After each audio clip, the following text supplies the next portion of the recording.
Hello दोस्तों, मेरे इस चैनल पे आपका बहुत-बहुत स्वागत है। आज मैं आपको सुनाऊँगी एक पति-पत्नी की अनोखी कहानी। तो अगर आपको ये कहानी पसंद आए तो प्लीज़ मेरे चैनल को सब्सक्राइब और लाइक ज़रूर करिएगा। तो चलिए शुरू करते हैं इस कहानी को। एक आदमी ने एक बहुत ही खूबसूरत लड़की से शादी की। शादी के बाद दोनों की ज़िंदगी बहुत प्यार से गुजर रही थी। वो उसे बहुत चाहता था और उसकी खूबसूरती की हमेशा तारीफ किया करता था। लेकिन कुछ महीनों के बाद लड़की चर्म रोग से ग्रसित हो गई और धीरे धीरे उसकी खूबसूरती जाने लगी। खुद को इस तरह देख उसके मन में डर समाने लगा कि यदि वो बदसूरत हो गई तो उसका पति उससे नफरत करने लगेगा और वो उसकी नफ़रत बर्दाश्त नहीं कर पाएगी। इस बीच एक दिन पति को किसी काम से शहर से बाहर जाना पड़ा। काम खत्म कर जब वो घर वापस लौट रहा था, उसका एक्सीडेंट हो गया। एक्सीडेंट में उसने अपनी दोनों आंखें खो दी, लेकिन इसके बावजूद भी उन दोनों की ज़िंदगी सामान्य तरीके से आगे बढ़ती रही।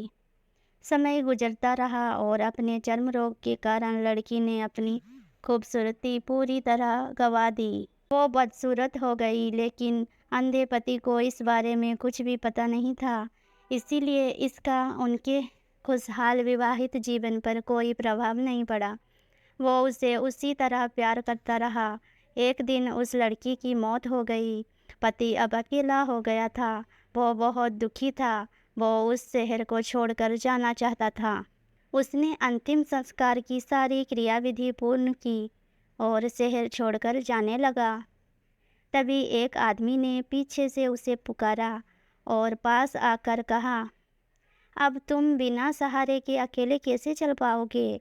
इतने साल तो तुम्हारी पत्नी तुम्हारी मदद किया करती थी। पति ने जवाब दिया, दोस्त, मैं अंधा नहीं हूँ, मैं बस अंधा होने का नाटक कर रहा था, क्योंकि यदि मेरी पत्नी को पता चल जाता कि मैं उसकी बदसूरती देख सकता हूँ तो ये उसे उसके रोग से ज़्यादा दर्द देता। इसीलिए मैंने इतने साल अंधे होने का दिखावा किया। वो बहुत अच्छी पत्नी थी, मैं बस उसे खुश रखना चाहता था। तो दोस्तों, इस कहानी से हमें ये सीख मिलती है कि खुश रहने के लिए हमें भी एक दूसरे की कमियों के प्रति आंखें बंद कर लेनी चाहिए और उन कमियों को नज़रअंदाज कर लेना चाहिए।